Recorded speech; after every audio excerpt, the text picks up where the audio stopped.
Hai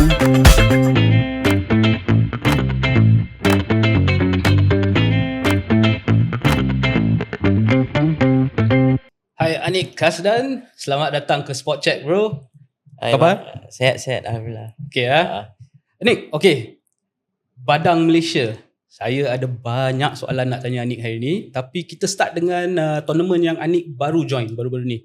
Commonwealth Weightlifting Championship, betul tak? Betul. Okay, Anik.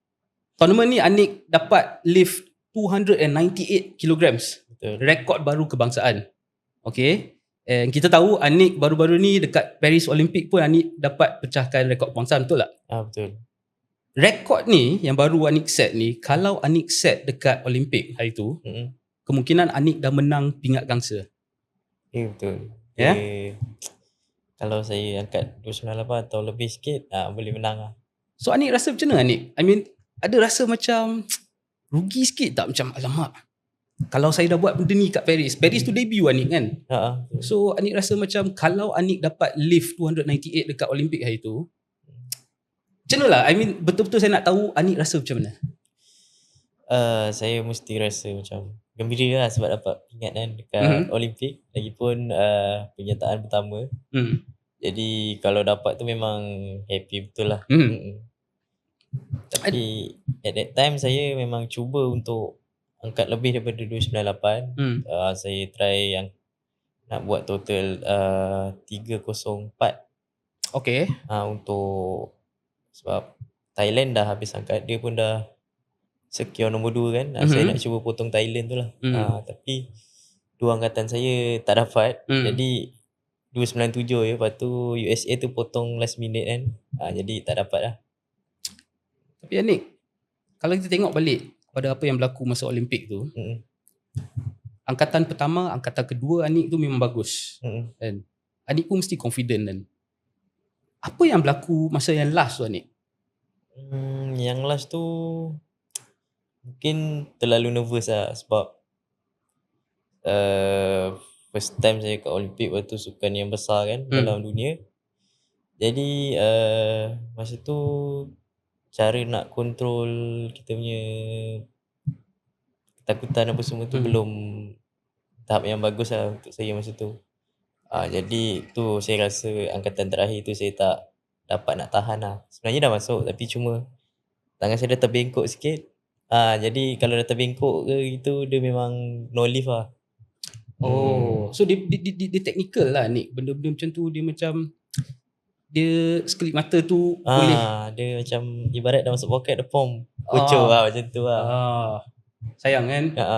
Tapi Anik, okay lah, sayang pun sayang lah. Tapi Anik baru umur 22 tahun tau. Ya betul. Kan?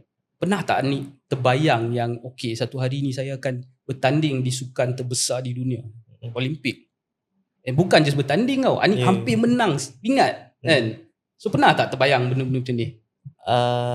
Sebenarnya tak pernah terbayang pun. Sebab first saya pergi qualified pun saya tak jangka saya boleh layak secara merit kan. Sebab saya pun dari kategori bawah, kategori 55 kilo. Jadi saya nak catch up untuk angkatan untuk kategori 61 ni memang susah lah. Sebab dalam masa yang singkat, dalam masa setahun saya kena improve daripada 255 ke 296 ketika saya layak ke Olimpik tu. Tu sangat susah. Saya pun cakap mustahil lah macam ni kan. Tapi tiba-tiba terjadi kan. Saya pun tak jangka. So macam mana tu Anik? Okay, Anik baru cakap kan, baru setahun kan Anik terpaksa berubah kategori kan. So dia apa sebenarnya kriteria untuk nak ubah kategori ni?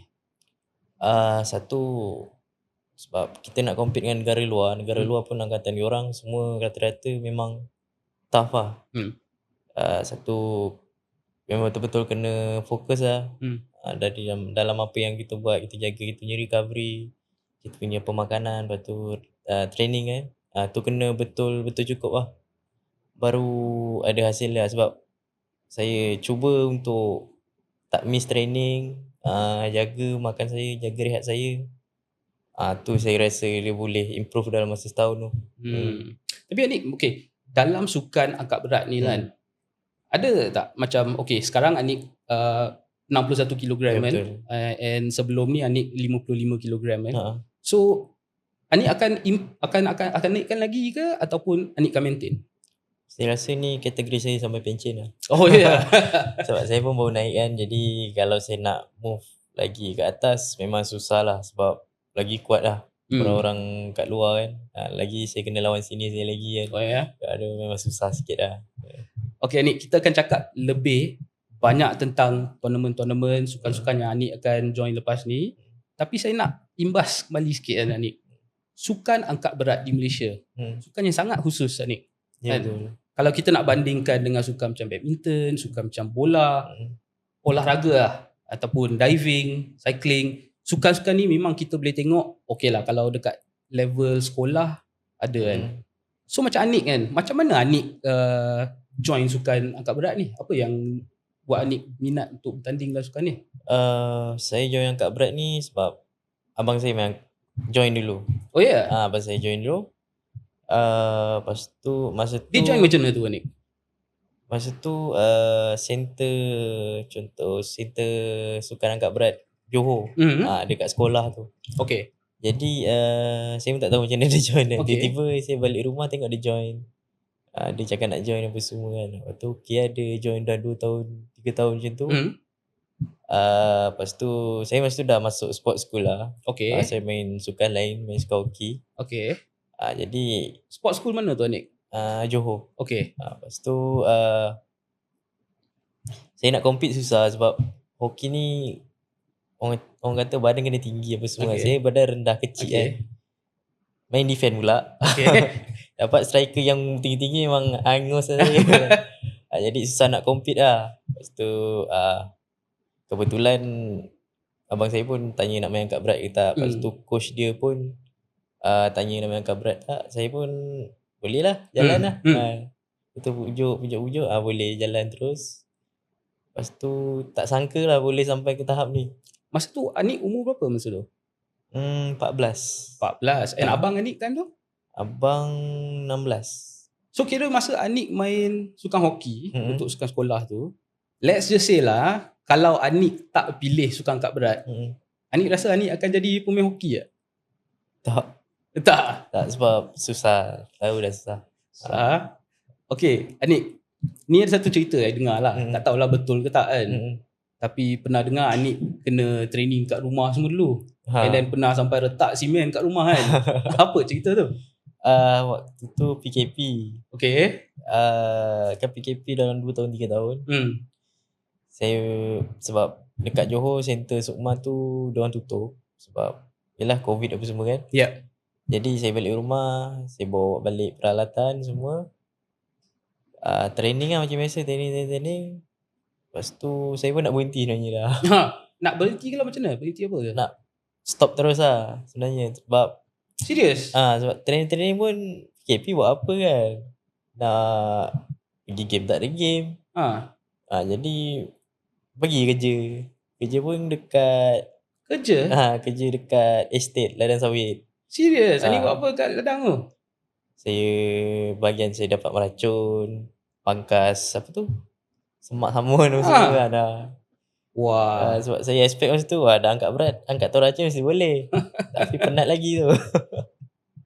Aduh. Lepas tu saya punya coach dia pujuk lah suruh training kan. Training kosong-kosong gitu je lah. Janji ada. Saya pun okey lah. Tak jadi berhenti kan. Training. Lepas tu pergi game kebangsaan selepas PKP tu. Lepas tu dapat national call up kan. Saya pun pergi lah. Pergi tengok macam boleh pergi lagi kan. Tu training. Tu sampai Olimpik tu. Ni dengar ni. Daripada buat kerja keras dekat ladang sampai dekat Olimpik. Hampir menang pingat tu kan. Okay. Anik. Kita tengok sukan angkat berat di Malaysia ni khusus satu. Tapi sejak belakangan ini kita selalu tengok atlet kita boleh menang. Betul. Sukan Commonwealth ke, Commonwealth Weightlifting Championship, sukan Asia kan. And baru-baru ni hampir menang pingat dekat Olimpik. Ya betul. Tapi apa yang Anik rasa still kurang lah dekat Malaysia ni? Pelapis lah. generation lah, sebab biasanya kat Malaysia ni kalau angkat berat lah, dia akan muncul seorang yang kuat. Memang kuat lah. Dia dah contoh dah berhenti, akan ambil masa yang lama untuk jumpa lagi yang jenis macam tu. Why? Sebab bagi saya kurang pelapis, development dia kurang lah. Program lah. So maksud ni program development yang kurang dekat Malaysia. So Anik rasa tengok macam Anik sendiri cakap tadi kan, dekat sekolah memang tak ada program-program angkat berat. Ya, betul. Kan? So Anik rasa sekarang lah, kita ada tak infrastructure yang cukup, kita ada tak coaches yang cukup untuk berada di sekolah-sekolah ni untuk buat talent ID ke benda-benda macam tu, ada tak? Sekarang ni dah start ada macam tu lah. Dah 2-3 tahun yang lepas pun dah memang banyak negeri dah buat macam tu. Dia akan datang ke sekolah, dia orang buat macam demo, tanya murid-murid siapa yang nak masuk angkat berat, boleh datang, boleh join kan. Jadi lepas saya balik Olimpik tu pun dia punya efek tu besar jugalah. Yalah. Sebab kebanyakan ramai yang start training balik. Baru-baru ni pun baru habis final game bakat lah untuk budak-budak kecil kan. Tu pun sambutan ramai. Jadi sekarang ni dia dah start nak grow lah. Bagus lah. So ini boleh dikatakan sebab Anik jugalah. Tak tahulah. So Anik sendiri ada tak macam keinginan untuk lepas ni mungkin nak buat lebih untuk sukan angkat berat ni? I mean mestilah Anik kena fokus training Anik. Betul lah. Anik baru umur 22. Bukan nak cakap Anik boleh pergi next Olympic je. Mungkin Olympic selepas tu pun boleh pergi lagi. Betul lah. So macam Anik sendiri macam mana Anik tengok Anik boleh balance benda ni lah. Nak tolong sukan angkat berat kat Malaysia and also fokus untuk kerja Anik sendiri. Saya kena buat satu keputusan orang cakap yang paling baik lah, yang paling bagus kan. Saya pergi game, saya kena sentiasa tunjukkan yang saya ni, Malaysia ni boleh pergi jauh dengan angkat berat. Sebab saya tak langsung yang belakang pun akan ikut kan. Jadi tu sekarang ni motor saya nak menang Olimpik. Saya tak langsung yang bawah-bawah pun akan kena dia punya efek semua kan. Jadi diorang lagi semangat lah. Selain itu Anik Adis nak tanya, lepas Anik balik daripada Olimpik hari tu kan, kita tahu Anik pun datang dari kampung yang kecil kat Johor kan. Ada tak buat apa-apa parti yang besar ke apa ke untuk celebrate Anik punya kepulangan daripada Olimpik hari tu? Setakat ni belum lagi lah, sebab tak sempat-sempat. Sebab balik hari tu Olimpik pun sebab ada game dekat Fiji kan. Fiji tu je lah. Jadi balik rumah pun kejap. Lepas tu sambung training balik. Memang tak sempat lah, tak ada masa lagi. Anik, I just nak tanya, Anik, I curious tau benda ni. I memang teringin nak tahulah. Ini untuk sukan bukan just angkat berat, tapi banyak lagi sukan lain kan. Kita tengok benda-benda macam rekod kan. Kita tahu rekod ni masa tournament lah. Ya, betul. Tapi masa training kan, pernah tak Anik angkat lebih daripada 298 ke? Lebih dah sebenarnya. Lebih dah. Saya punya rekod dekat training 302. Wah. Jadi nak cuba buat apa yang kat training tu buat kat tempat game lah. So masa buat dekat training tu dia konsisten tak? Ataupun mungkin masa training tu pun you macam wah, dah angkat 300 lebih kan. Tapi you macam okay, ni boleh berlaku sekali je. Kita belum konsisten lagi. Dia macam tu ke? Sekarang ni masih belum boleh konsisten lah. Sebab kadang-kadang badan okey, kadang-kadang tak okey kan. Jadi sekarang ni nak cuba untuk buat macam benda tu normal. Saya boleh buat tiap minggu lah. Jadi at least dekat tempat game saya, kalau jatuh angkatan pun jatuh 1 kilo 2 kilo tu, gitu je lah. Okay. Tapi sekarang Anik dekat tempat training, semua okey tak? Facility apa yang diberikan semua Anik rasa cukup tak cukup? So far sekarang ni okey, sebab lepas saya balik Olimpik tu gym terus renovate. Terus renovate? Sebab dia orang tukar lantai lah, sebab lantai pun dah macam bergelombang kan. Jadi dia orang pasang mozaik baru apa semua. Sekarang ni pun tengah ada trial lah untuk masuk pelapis-pelapis baru. Dia orang sebulan lah dia orang trial dekat MSN. So berapa ramai yang dia orang tengah macam scout lah talent ID ni? Dalam 15 orang. 15 orang. Semuanya yang menang Sukma lepas.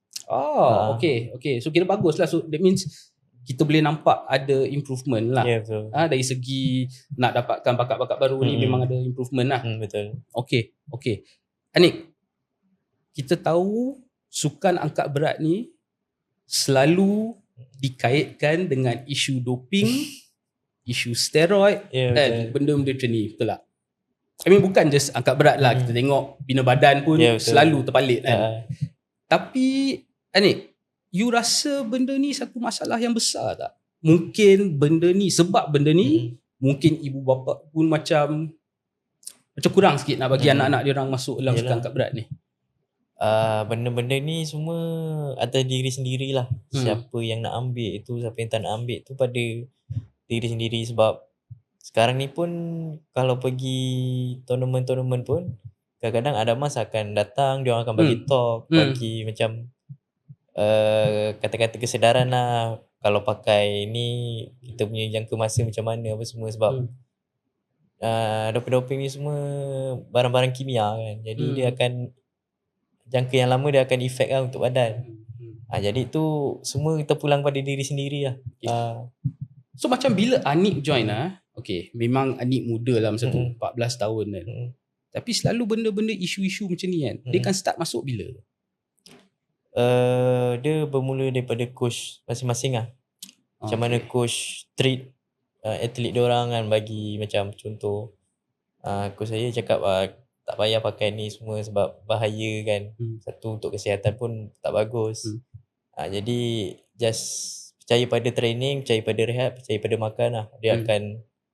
Dia memang perjalanan akan lama, tapi benda tu orang cakap sihat lah. Why Anik? Why atlet-atlet angkat berat, why atlet-atlet bina badan ni ada setengah daripada diorang yang terpaksa ambil benda-benda macam ni, benda-benda terlarang macam ni? Anik rasa why diorang buat benda macam tu? Mungkin nak cakap shortcut lah. Sebab biasanya macam ni nak training kejap tapi nak terus kuat kan. Tapi tu benda-benda macam tu impossible lah. Kalau tak ada, orang cakap kalau pakai pun tapi merosakkan diri kan, susah jugalah. Tapi tu terpulang pada pendirian masing-masing. Tapi diorang tak takut ke Nick?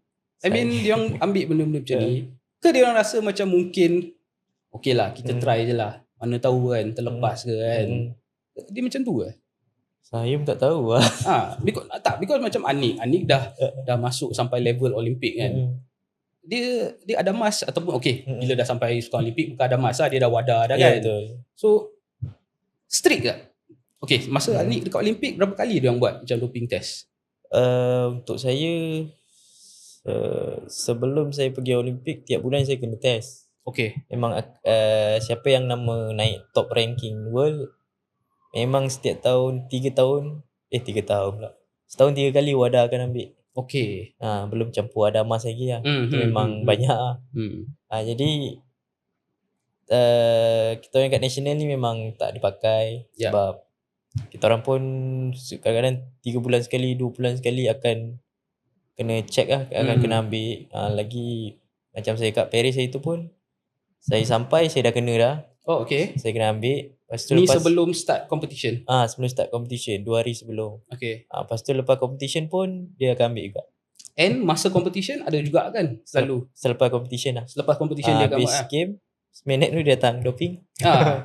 Yang tu memang kena pergi lah. Tu memang kena, tak boleh tolak lah.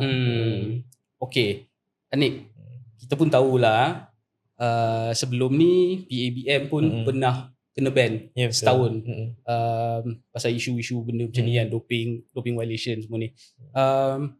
Masa PABM kena ban tu, Anik rasa macam mana masa tu? Masa tu saya belum masuk national lagi. Saya pun tak rasa dia punya efek lagi kan. Tapi lepas saya masuk national tu ada case. Lepas tu kita orang, saya baru masuk sebulan tak silap. Kena bubar terus dia angkat berat. Cakap, baru masuk sebulan dah kena. Dia kejut lah. Tapi macam nak naikkan balik nama tu susah, nama sukan angkat berat. Sebab dah terpalit dengan isu doping apa semua kan. Saya, masa tu saya 3 orang je. Saya, Aznel dengan Eri Hidayat. Kita orang pergi game hujung tahun 2021. Lepas tu pergi game sebab masuk national kita 3 orang je. Okay. Training dalam gym 3 orang je. Kalau Eri dengan saya study. Kalau Eri pagi pergi kelas. Aznil demam. Saya seorang training. Seorang-seorang jadi dekat gym. Benda tu macam training bosan lah. Kita tak ada kawan apa semua kan. Jadi susah lah. Kita orang 3 nak hadap lah. Ya. Sebab ada tak masa tu Anik terfikir mungkin tak nak lah sukan ni, kalau dah macam ni kan. Ada tak? Masa tu sebab saya pun dah pilih jalan main sukan kan. Jadi nak tak nak saya kena teruskan jugalah. Kita orang 3 bagi support each other lah. Tu yang bagusnya saya punya senior ni. Dia banyak bagi kata semangat, kata tak apa ni kejap je ni kan. Kita usaha-usaha pun ada training dekat luar negara. Lepas tu nak ke sukan Commonwealth, nak ke SEA Games Vietnam tu baru masuk. Baru ada 7 orang dalam team. Tu dah seronok sikit dah. Jadi berlangsung sampai sekarang lah. So Anik rasa okey lah, benda tu dah kan di belakang lah kan. Kita tak nak lagi fikir pasal benda tu. Betul. Kita nak fokus ke hadapan. And untuk fokus ke hadapan, sukan yang paling besar lepas ni LA 2028. Betul. Okay. Tapi sebelum tu kita ada lagi tournament. Asian Games ada lagi, kita ada SEA Games lagi kan. And kita tahu level sukan-sukan ni bukan calang-calang tau. Betul. Betul tak? Tadi pun Anik sebelum kita start podcast ni, Anik pun ada cakap level dia mungkin boleh cakap hampir sama macam Olimpik lah. Ya betul. Cuma tak ada US lah dekat situ. Betul tak? So apa target Anik ke hadapan? Sukan-sukan ni ada tak Anik target? Okay, sebelum ke LA 2028 mungkin saya nak menang sukan SEA dulu, saya nak menang Asian Games, macam mana? Sebelum perjalanan saya nak ke LA tu, saya plan saya pergi game mana-mana saya kena ada medal. Okay. Sebab tu untuk jadi salah satu saya punya kuatkan mental saya, kuatkan macam kita beranilah kat atas stage. Jadi motivasi motivasi saya lebih kuat apa semua kan. Jadi kena buat macam tu lah biar orang cakap biasa. Anik, kita tahu lepas Paris Olympic ni kita tengok kerajaan kita, especially Menteri Belia dan Sukan kita, Henayo, yang dah cakap lah kat semua orang kan. Dia cakap apa yang kita belajar daripada Paris is kita tak boleh lagi harapkan sukan-sukan yang kita selalu harapkan lah. Ya betul. Badminton, acara diving ataupun cycling. Kita tengok negara lain macam Indonesia dah menang emas dalam sukan yang lain. Ya betul. Okay. And kita tahu Anik memang ada potensi lah. Betul tak? Untuk LA 2028. Betul. Okay.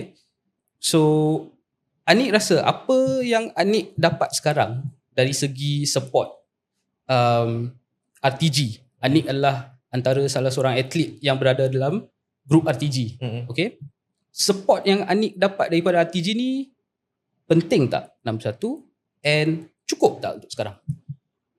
Support dari RTG ni so far sekarang ni penting lah sebab selalunya kalau kita orang kat MSN, kita orang nak recovery macam nak massage, nak physio, kita orang kena booking dulu lah. Macam tanya ada kosong ke tak, ada kosong baru boleh pergi kan. Kalau dah RTG ni kita orang akan hire satu physio, satu masseur. Okay. Jadi habis training ni pun terus buat. Kira recovery lagi cepat. Lepas tu dalam RTG ni macam barang-barang tak cukup, apa yang barang rosak terus ganti. Jadi suplemen pun cukup berterusan, pemakanan pun lagi bagus lah daripada sekarang cafe buat. Tapi kita boleh request lagi nak tambah apa lagi. Okay. Jadi benda-benda tu sangat penting lah. Tu pun salah satu membantu saya dalam fasa-fasa nak qualify ke Paris tu lah. Tapi kalau ikut Anik lah, kalau Anik boleh request untuk penambahbaikan lagi kan, apa yang Anik nak? Kalau boleh saya nak ada seorang masseur dengan physio lah. Ikut tim angkat berat sebab kita orang memang perlukan. Sebab kita orang kadang-kadang secara tiba-tiba akan tak tertarik otot apa semua kan. Jadi benda-benda tu penting. Lepas tu bagus lah. Tu ikut. Berapa ramai fizio ataupun masus yang Anik rasa Anik perlukan? Seorang masus, seorang fizio cukup dah. So sekarang ni tak ada lagi? Sekarang ni lepas habis Paris ni belum ada lagi lah, sebab diorang kata nak reset balik program RTG ni, nanti dia orang akan sambung balik lah. Okay, so Anik rasa penting lah. Betul tak? Okay, so untuk Anik sendiri lepas ini untuk tahun ni lah, at least untuk tahun ni, apa lagi tournament yang Anik ada untuk Anik lah? Tahun ni last bulan 12 lah dekat Bahrain, World Championship. Kat situ saya target kalau boleh saya dapat medal lah. Anik ada target tak berapa berat Anik nak cuba angkat dekat World Champ ni? At least 300 lah saya kena buat. Nak try 300. At least 300. Kalau dapat lebih saya pun bersyukur lah. So memang tak boleh stop Anik lah. Anik punya target memang nak pecahkan rekod, pecahkan je lah ni. Sebab masa kat Paris saya target 305. Jadi game ni pun 300 ke 305 target saya lah. Saya nak cuba dapatkan lah, sebab geram itu tak dapat. Geram. Okay, Anik, saya nak tanyalah, Anik umur 22 tahun, muda lagi, mesti Anik jadi macam idola kepada ramai lagi budak-budak kecil kat luar sana kan, yang mungkin berminat nak join sukan angkat berat. Kalau Anik boleh beri nasihat kepada diorang ni, apa nasihat Anik tu? Nasihat saya, sukan ni bukan sukan yang senang lah. Dia akan ambil masa yang bertahun-tahun lah untuk dapatkan jumlah angkatan yang cakap maksimum lah, yang tinggi. Sebab dari Indonesia pun yang menang pingat emas kan, angkat berat tu, dia pun training dari kecil.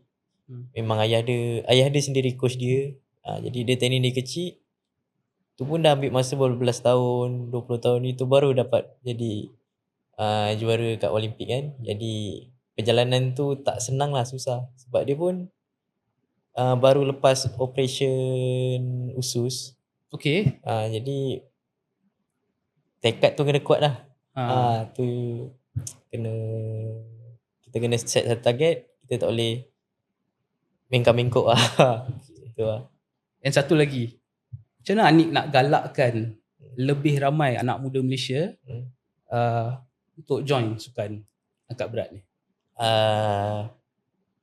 Saya nak galakkan sebab ni sukan individu.